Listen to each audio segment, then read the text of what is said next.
Welcome to Bandus, the show where I take a look at a piece of art and make an argument as to why some triggered, happy idiots would think it'd be a good idea to either outright ban it or at least make some good choice cuts. Now, you may be wondering why I seem exceptionally happy today. That's because I'm looking at a Nazi-sploitation movie today. I love Nazi-sploitation. It's the greatest subgenre of exploitation there is. Anyways, I forgot to mention the title. I'm looking at Frauleins in uniform. And what's so bad about this movie? Well, most Nazi-sploitation films, the Nazis usually are treated as strictly the bad guys. Generally going, with the thought process of, hey, what's worse than raping a woman? Nazis raping a woman. What's worse than eating a baby? Nazis eating a baby. That's usually the thought process, from what I can tell, behind these movies, of trying to make something already shocking by making them even more shocking by with who's associated with these said acts of depravity. But Frauleins in uniform takes things in a little bit of a different route, in that they're shown as to be more of the sympathetic people here. So we are forced to sympathize with the worst group of people in the world. And who is the bad guy? The Soviets, the Reds, the commies.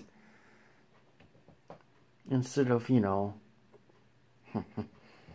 much worse, it ain't like, Russia has a much higher body count. So yeah, I'm going with the argument that this is forcing you to sympathize with a bad group of people, which, would definitely rub some people in the wrong direction. Because, they don't want to put themselves in other people's shoes, because, empathy can be a hard thing to do sometimes, right? So, and then having the bad guys being, socialists and communists, which, if I'm looking at this from, the leftist perspective, that's just spitting on their preferred form of government. So it's almost like anti-socialist propaganda by making something perceived worse as something better than what they perceive with something that they think is better. I feel like I flubbed that up, but hopefully you get my point. I'm not an editing guy because that takes too much time and effort. I like to do things the lazy way, like a good communist should, right? I don't want to have to work for my stuff. Just give it right to me. So anyways, that's my argument. Being forced, well, not being forced, but having, what most people would perceive as very bad people as the less bad people. So there's a bit of a gray and grayer morality here. Because, I'm pretty sure the filmmakers aren't necessarily Nazi sympathizers. And they're probably not necessarily, well, obviously they wouldn't, might not be communists.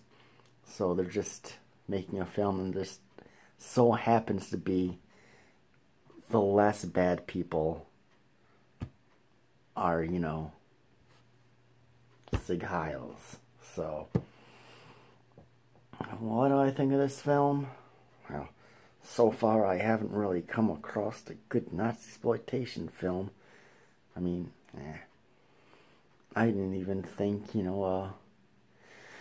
Tarantino's Inglourious Basterds was that great of a film, but he's kind of mostly a director I don't necessarily care for. I find him to be a bit overrated. He's a cinephiles director for cinephiles who aren't really cinephiles and just a bit more on the poser spectrum. The ones who say they love films but refuse to watch anything made after or made before 1975 or even 1990 in some cases. Those are the ones like that like Tarantino because they haven't seen anything else. I know I mentioned that in another video before. Just those people bug me. Anyways, back to this film. I'm not talking about Tarantino.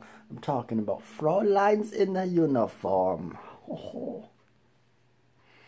I really don't remember much about this film, but it doesn't help of having watched a lot of the movies in this set in a pretty close time span to one another. So they all, for the most part, this being one of the biggest exceptions, but they all generally have a very similar feel. The plot line is very similar. It's, the same plot a lot of times. Women getting kidnapped, forced into sex. But here, the women go into it willingly. So these are, good Nazi women, allowing themselves to, do whatever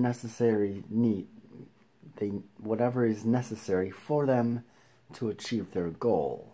So this sexploitation, it can come across as a little bit more sexier than it is rough and gross and, like a lot of these films have a tendency to be.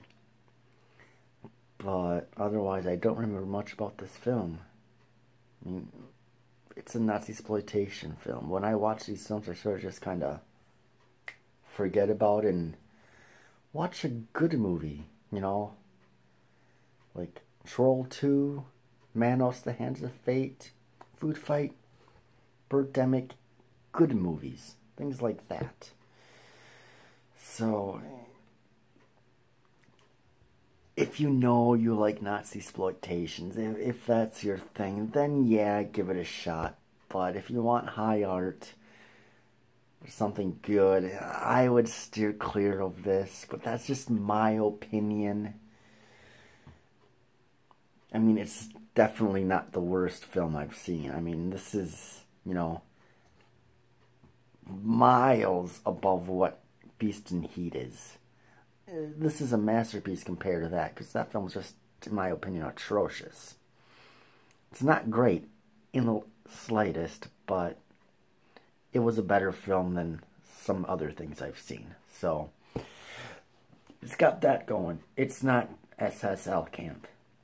That's SSL Camp, Beast and Heat.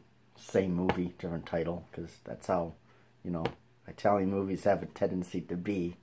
Italian movies and video nasties, they always have 50 titles. So that's about all I have to say for this. It is what it is. If you like Nazi exploitation, then you might like it. If it's not your thing, then you might not like it. I really don't have much else to say. So anyways, that's it for that.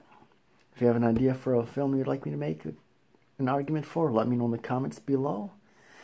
Hitting me up on Minds and BitChute, for good free speech platforms, and hit me up on the Stardust app for a bunch of short reviews for myself and others. Link to the descriptions for all those below. I will see you in the next one. Take care, everybody. I got less than 30 minutes before I hit that 10-minute mark. Maybe I should rant for a few more moments. I should probably keep on this film.